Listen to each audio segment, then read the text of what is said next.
Bonjour à tous, bienvenue pour cette nouvelle vidéo série geek et on va parler d'une série Netflix qui est sortie il y a quelques jours, à savoir Gundam Requiem for Vengeance.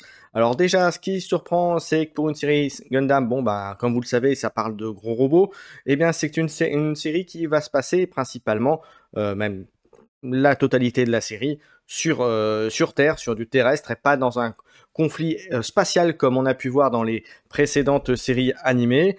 Là, c'est vraiment un conflit terrestre très important. Alors, c'est vraiment que quasiment beaucoup de bastons sur les différents épisodes. Il n'y en a pas tant que ça, je crois qu'il y en a 5 ou 5 de mémoire. 5 ou 6 si je vous dis pas de bêtises.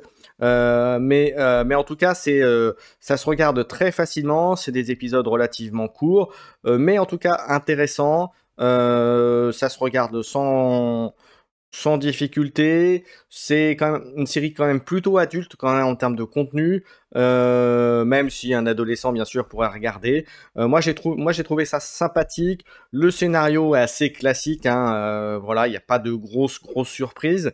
En tout cas, c'est du Gundam, c'est du combat de robots, c'est de l'affrontement. C'est plutôt assez réaliste dans la mesure du possible de combat de robots, mais c'est assez réaliste. Il y a des choses intéressantes. Il y a quand même, on essaye d'aller dans la profondeur de certains personnages sans y parvenir tout le temps.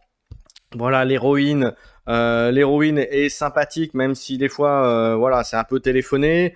Les équipages qui sont autour, les personnages qui gravitent autour de l'héroïne sont sympathiques, sans plus. Encore une fois, ils ont essayé de rentrer un peu plus dans les personnages sans y parvenir pour la totalité. Après, il y a quand même des petits trucs qui sont sympathiques.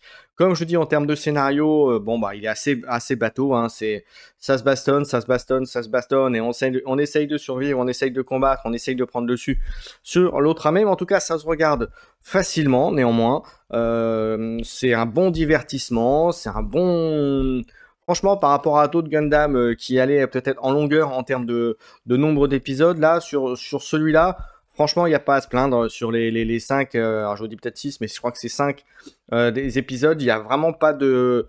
voilà, ça cesse de regarder, on a envie d'aller jusqu'au bout, de savoir si les Gundam, s'ils vont arriver jusqu'au bout, à arriver à leur fin, comme on dit. Alors, je pas de spoiler plus que ça sur la série, mais en tout cas, une série qui est très intéressante. On voit des Gundam, on voit des mechas, des mobile suites. Donc voilà, il y a de quoi faire, il y a du combat, il y a un peu de... Voilà, il y a franchement une série que je vous conseille, voilà, à regarder tranquillement dans son fauteuil, voilà, sans pression, sans attendre autre chose que du combat de robots, et vous serez très content. Voilà, merci d'avoir suivi cette vidéo, et on se retrouve très bientôt pour d'autres épisodes de Série Geek. Ciao, ciao!